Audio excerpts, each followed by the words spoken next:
Welcome back. You are listening to Party Talk, where we empower leaders in youth drug prevention.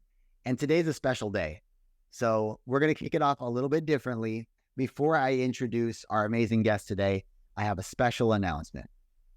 We are hosting an event specifically for leaders in youth drug prevention. That means students and advisors. And our event is Southwest Prevention Fest. This is going to be incredible. It's December 2nd in Glendale, Arizona. We have the venue locked down, an entire campus to ourselves, and we're going to have a full day of leadership in prevention and mental health promotion. So bring your student leaders, bring them to get hyped up about getting involved in mental health promotion and substance use prevention. It's going to be a full day. Like, we are literally going from 9 a.m. all the way until our after party, ending at 8 p.m. So it is going to be incredible. Not only are they going to learn leadership skills, they're going to build community around healthy choices and get pumped up about this topic of prevention. They're going to meet students from around the state, maybe even around the country. I had 25 students signed up from Illinois, and they're coming to Arizona. I don't know if this is a mistake or not, but they reserved tickets. Word is out to Nevada now, so some of them might be coming. But all of this to say, not only are we going to build leadership skills, we're going to build community around this awesome cause, and we're going to learn how to save lives. But we are actually going to create content while we're there. We're going to create video content. We're going to build a plan to bring back to your campus. This is a working conference. And so your students are going to leave fired up with a plan to implement your community. They're going to leave knowing that they're in good company. Making healthy decisions is fun. It's amazing. And there are thousands of people around them doing the same thing. So this event, we are capping at 240 signups. 240 signups. We just passed 100, and the event is still 2 months away. So if you are interested in that, go to vive18.com, VIVE18.com. Click on the conference tab and check out that day. And so if you want to be a part of the action, reserve your tickets now. You don't even have to pay for them right away. Just reserve how many spots you think you might need, and then we'll send you information on how to reserve them and pay for them later.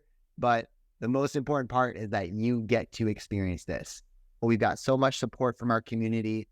Shout out to Matt Force, the whole coalition community in Arizona, organizations like the WOW Coalition, Youth to Youth, Rise Up Glendale. All of y'all are pulling together to help make this an extraordinary day. So without any further ado, today's episode is with Abby Clapper. Now, I actually briefly met Abby when I was a student at UW Oshkosh. And she actually moved out to Tampa. We're going to talk a little bit about that. But so it's a little bit of, old friends reconnecting, and then a lot of bit of how does alcohol and drugs relate to your fitness goals? So if you work with students who care about their fitness, it's this generation, they do. And also maybe you work with student athletes, you're an athletic director, or you're in the schools working with health class. A way to talk about drugs and alcohol is by aligning it with their goals. And everyone's got a fitness goal. The new year is coming around. So it's not only a way to talk to your students and stress the importance of these decisions, but it may be helpful for some of us. I know I've got some fitness goals I want to hit, and we talk all about it with Abby Clapper from Endorfin Wellness. So please enjoy this episode of Party Talk. Tell me what's been happening. So after graduation, give me the timeline. What's been going on? Yeah. So right before I graduated, I moved down to Florida for an internship. I did an internship with a fitness center down here for USAA, and then just decided to stay. So I came back up for graduation and then came right back. I had a job lined up. And I actually met my husband at UW Oshkosh as well. But he was in the kinesiology program like me, but he was in the military, so he was like a year behind me. But I met him working at the YMCA in downtown Oshkosh. It was like one of my last days, and I was training him. And then we like hit it off and kept in touch. And then he moved down to Florida once he graduated. So we've been married for 3 years as of June, and yeah, so we've been living in Wow. Florida since graduation, and That's yeah, awesome. fitness, yeah, it's great. We love it here. What? Okay, so that's cool. First of all, congrats. I mean, Thank you. being married, that's just a huge blessing. And Yeah, then two, what I mean, just what a cool story that you got to meet each other and then go away and then yeah, you came to Florida and sparks flew. yes. I love that. And so when you went down there, were you still working for the YMCA or you were finishing up school? Mhm. Uh, and then did you go into like kinesiology and I guess, yeah, that field? Yeah, yep. So I've been doing exercise science since I left. So I did my internship with USAA and then stayed on with them in their fitness. So they have like an in-house fitness center. So I stayed on with them for like I think someone was on maternity leave, so it must have been like 3 months. And then I got a job with a company, Health Fitness, who I just left after 5 years. But I was with them for a while, and I worked for a couple different client accounts in the Tampa Bay area. So just managing their fitness centers, teaching group exercise, doing personal training. So pretty much everything that I learned in college, I got to use, which has been super fun. But yeah, now I'm on my own, and I'm so excited about it. Well, shoot, I think I'll catch you up on our journey and then let's chat all about the body and the brain and all that good stuff. Does that sound good? Sounds great. Yeah, absolutely.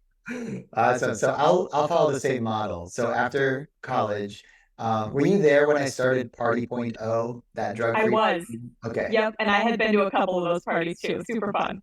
Okay, cool. I was like, I think that you went to them, but I wasn't sure. Yep. I did. Um, yeah, so that was a blast. From there, students would ask me like, "Hey, how can we do this on my campus?"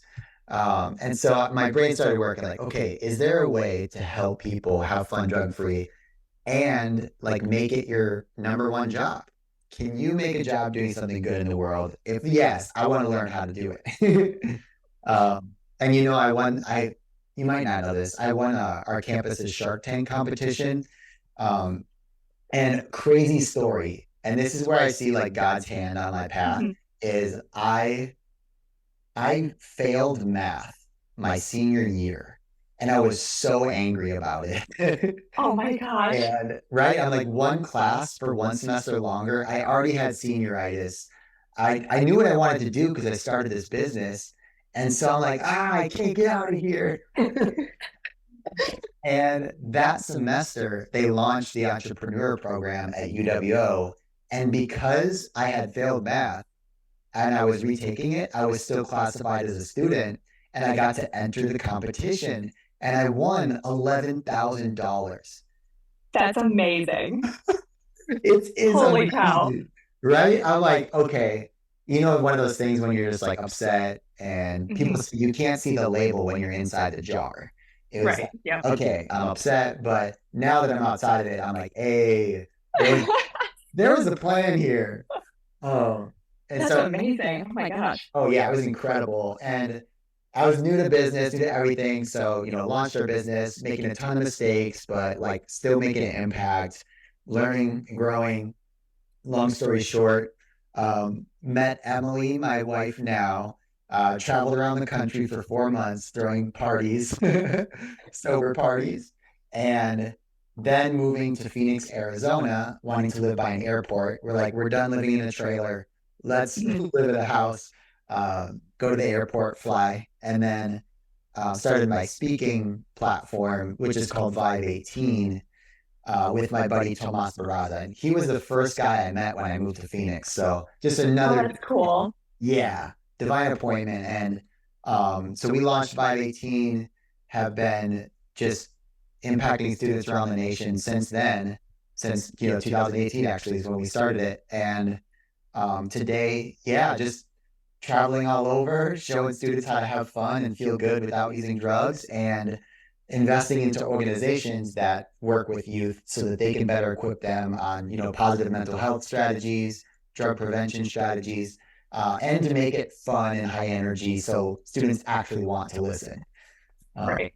yeah. Because that's the toughest part, right? Yeah, exactly, right? How do we make this interesting?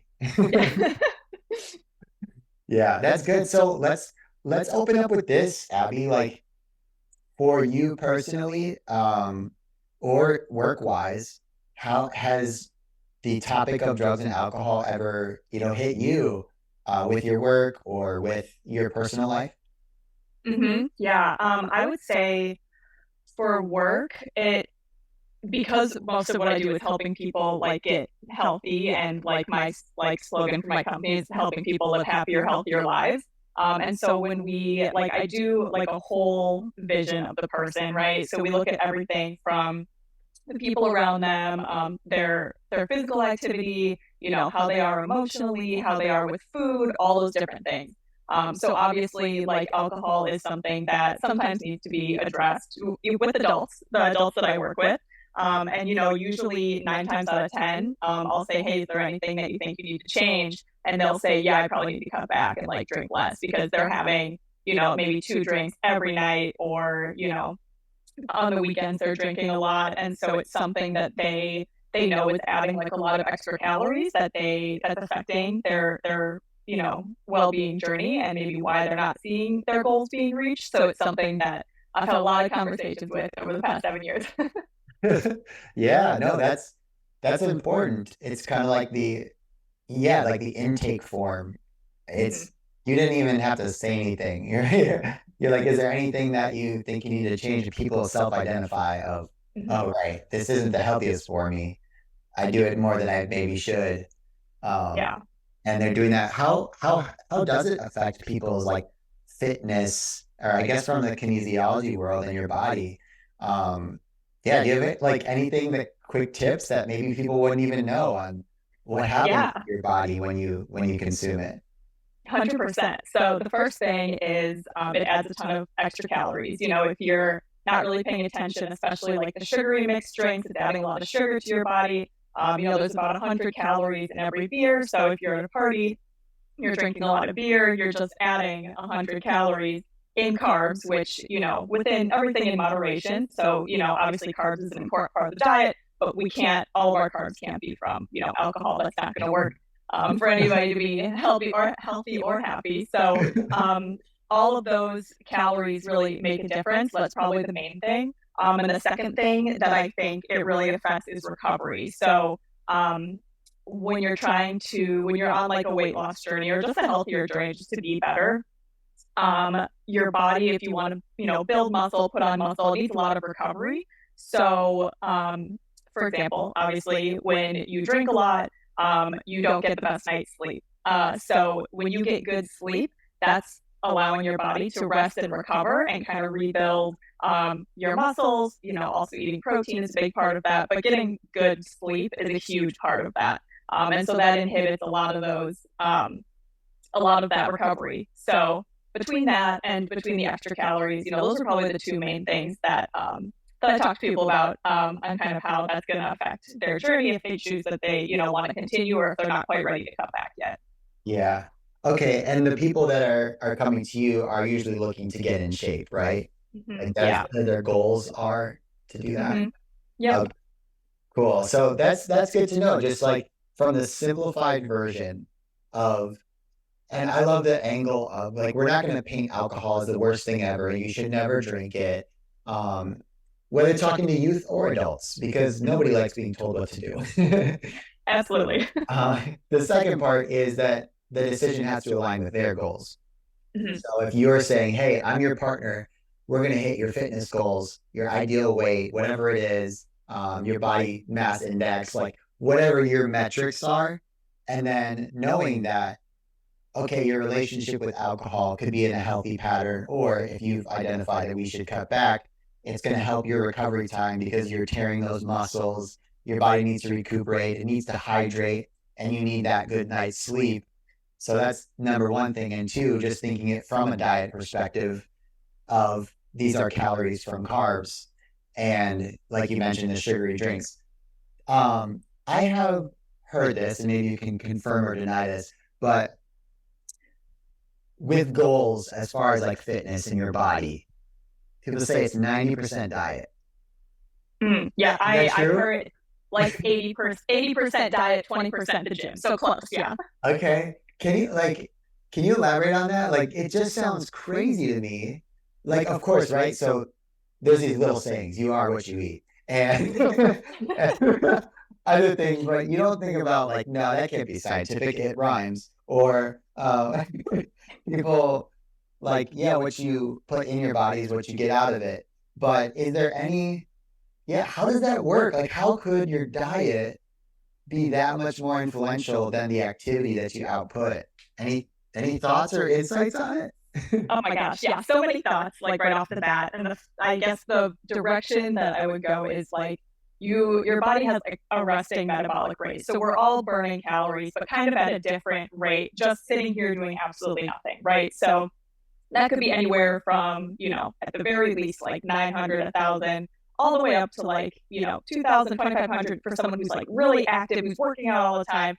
And so there's a range, right? So, it's kind of like calories in, calories out. So if your body and you're not doing any exercise and you're burning 1,400 calories a day, you could eat 1,400 calories and kind of like net even, right? So, but if we're eating 2,500 calories, but you're not exercising and your resting metabolic rate is that 1,400, over time you're going to start to gain some weight because of the extra calories. Now it's also like a matter of quality over quantity. So like you want to eat good whole foods. A lot of times whole foods can have less they're like less calorically dense because there's not as much processed food. So when we eat like whole foods, we can eat more of it, like in respect to like fruits, vegetables, things like that, because there's less calories. But if we're eating a lot of processed foods, we're getting, 6, 7, 800 calories per, thing that we're eating. And if we're doing that, multiple times a day, if we're snacking on those processed foods, then it kind of adds up over time. So yes, a big thing is the nutrition and making sure that, we're kind of watching carbs, protein, and fat, that everything has a healthy balance. Which is like a whole nother topic for another time. But yeah, so it is what you're doing in the kitchen. However, you still need the exercise and like activity portion to kind of balance the rest of it out. Okay. That's so interesting. So it's math, you know? Yeah. Yeah. Hey. Which I'm terrible at, but I can understand that math. Right. After, yeah, I'm still not great at it, but I have a calculator on my phone, so I can figure it out. Exactly. We didn't need all those math classes. Oh man. Right? I would have been upset, but now I know I needed to fail. I needed to. Yeah. That's cool. And I think something just for our listeners, like, so we're talking about building muscle, staying healthy, hitting your goals. And we didn't talk about how, of course, like when you use a drug like alcohol, how it needs to process through your blood, your liver does that work, all that stuff. It goes into your brain. All these things happen, and as you consume more, it's going to shut down that frontal lobe, which is why your decisions aren't always the best when you consume too much of something like that. I would love to hear if you have any thoughts or, I don't know, any education or experiences where you ran into vaping and your clients' goals. Because I'll just share a quick story. Like, we had an intern with us for Vibe 18. She's a college student in Arizona, and she was super passionate about her cause. She had told me, like, Jake, I ran track in high school. I was on a team. I started vaping within a year. Like, I couldn't catch my breath, like walking up the stairs, and I was still trying to run and do everything. I feel like I aged. I have friends who work in the Phoenix Children's Hospital who said, I'm like, we're doing x-rays of lungs, and this this child should look like the healthiest lungs ever, and they look like they've been smoking for 30 years. And so I'm wondering, from the fitness standpoint or from your standpoint, if you're seeing anything around vaping or THC or any of those other maybe popular drugs. Yeah. So really the only thing that I see with just like a handful of my clients, they're still, because they're adults, they kind of miss the vaping aspect of it, but they're still smoking cigarettes, which, is something that's kind of surprising, especially because you see so many people like vaping and stuff. but it's people who are working out and still continue to smoke because it's just not something that they're ready to give up yet. And you know, from an outsider's perspective, from, you know, being their trainer, like I can tell that it makes a difference. It makes a difference in your breathing, being able to catch your breath, kind of being able to regulate. And, you know, it's something that, you know, I talk to with people, like I talk to people about it, but like I don't feel like I'm going to be the reason that they change that, right? So they're working with me, they're building other healthy habits. My only hope is that as they start to get healthier, as they start to change some of those smaller habits, that they can then tackle kind of that bigger one of reducing or stopping altogether. Yeah. And it's like we have to start somewhere. Yeah. So, yeah, you can, this happens a lot with my field. Like the schools will, hire me to come in and do a 45 to an hour assembly, thinking like I'm going to fix all their problems. It's like, okay, hold on. This, Backtrack, yeah. yeah, this math ain't mathing.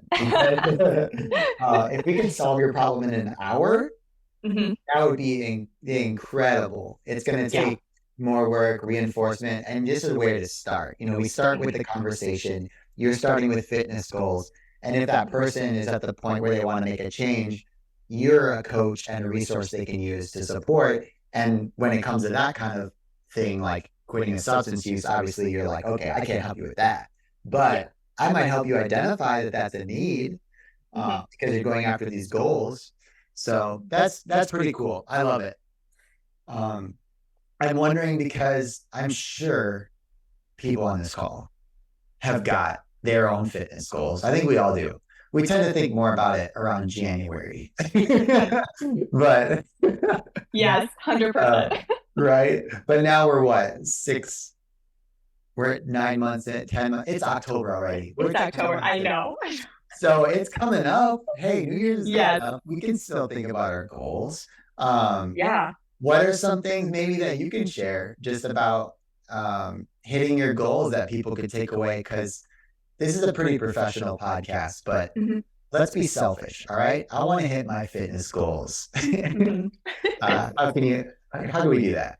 Yeah, well, it's actually so funny that you say that like New Year's is so close because for the past like week, I've been stuck on the fact that like, yeah, it's almost New Year's, but we still have 3 full months. Like, why should we wait, right? Like, you don't need a date in order to start. And actually, I think that kind of the psychology around, I'm not a psychologist, but the psychology around setting your goals, any kind of goal around like a date, the first of the year, you're almost like kind of like predestination that like it's not going to work out because every year people make goals and then they don't follow through. They have a hard time working through it, right? Because it's kind of like the fad, like set the goal and then everyone around me, is not reaching their goals. It's just what happens. So honestly, not waiting for a date and just starting now if that's when you're ready and just finding the resources now. Like start before the holidays. Start so that you have practice when it's hard to like, make better food choices, to talk to the people around you about maybe what your goals want to be for the next year,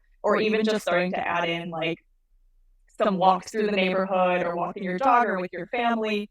Finding something that you enjoy is what I tell my clients is the most important thing. So some people are like, Abby, I hate the elliptical, I hate the rower, I hate the treadmill. Like, what am I supposed to do? I said, okay, well, have you tried swimming? Have you tried a stair stepper? Have you tried? There's so many different things that aren't even pieces of equipment that you can do that you might enjoy, whether it's finding like a dance class or finding, something that you really love to do that's going to incorporate activity.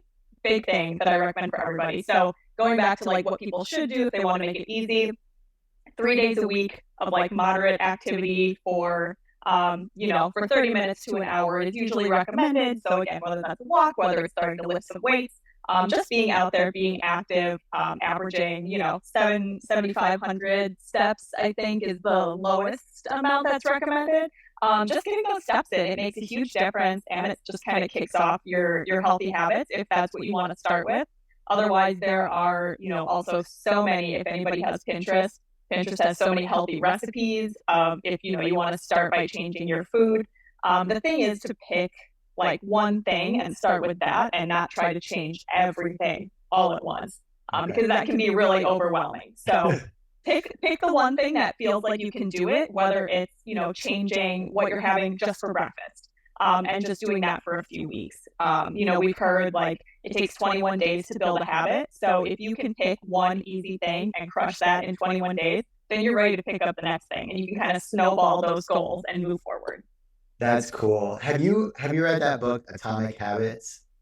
No, my husband has it and it's on my list. I know. I was obsessed with it. I've listened to it twice on Audible, like first on my own and then with Emily. And I was like, we should just listen to this. It's so good because a lot of stuff you're talking about, I'm like, now I'm able to relate it to like why it works. So like you mentioned, having a year-long goal. Well, we're we're gonna fail at something that we try, most likely. So if you wait an entire year to try it again, you're going to forget what you learned. You're going to lose all momentum. But if you have, let's say, a 3 week goal or something, or starting right now for the 3 months, then you can learn from all your mistakes and you can try again more frequently. And you're just going to improve that much faster. You're going to reach your goals that much faster. And then you mentioned the part of like that your brain, well, you said like pick an easy or an exciting way to get started because your body's going to look for ways to not be uncomfortable. So you're like, 100%. oh, I have to do the elliptical, but I hate it. You're automatically going to be looking for an excuse not to go. But the thing that I'm using now is I love playing basketball on Mondays. And so like without fail, I know once a week I'm gonna be getting a really good workout for a couple hours. And I look forward to it every time. So there's not that resistance, I guess you could call it. And then your brain looks for ways to keep that open and keep doing it. And then one thing that I found, this has been good for me and what I don't know if this was in the book, but I've noticed you said to put yourself around people or to notice like the people around you because I have friends that are good influences on me. I'm probably the worst influence when it comes to diet and stuff. So like they're making me better. Mhm. And I'm like, okay, I need to like latch onto these people because as I start getting older, I'm like, this metabolism that I have right now that's insane, it's gonna run out at some point. Or a Mhm. lesson, I Oh, guess. it's going to get slow. Yeah, it gets slow for sure. Exactly. I don't know how many more years I have left, so or months. Right. So that's yeah, that's so good. I love that advice. And then to close out, can you tell me about Endorphin Wellness? Like you launched your own company to help people. What is Endorphin Wellness? Yeah. So Endorphin Wellness, I started in May and it is, um, like I said, I love to help people live their happiest, healthiest lives. So it is in person personal training. I also offer virtual personal training and then a monthly membership where you get your workouts sent to you. You get video calls with me. You have kind of an accountability buddy, right? If you want to reach your goals, you need an accountability buddy. And that's one of the biggest things that I've learned through all of this is people just need other people to support them. So I want to be that person. I want to come alongside them, take them by the hand, and crush their goals with them. That's awesome. Well, let's try to hear how can people stay in touch with you if they want to learn more about Endorphin Wellness and maybe even get some coaching. Yeah, absolutely. So I have an Instagram and a Facebook page. So the Instagram is at Endorphin Wellness, and Endorphin is Endorfin Wellness. And it's same thing over at Facebook. So Endorphin with an F instead of a PH. Okay, nice. That was another reason why I liked it because of the time endorphins and then your endorphin. Yeah, you have to. We live by the water. Everything's got to be water fun. Yeah, that's so cool. There you have it, another episode of Party Talk in the books. I hope you have a great rest of your week. Keep doing the amazing work that you're doing. If there's somebody you want to see on the show, email me, jake@vibe18.com. And if you have any questions about getting youth involved in drug prevention, you can go to vibe18.com as well. Keep up the incredible work. You are saving lives. You're making a difference. Go out this week and make an impact.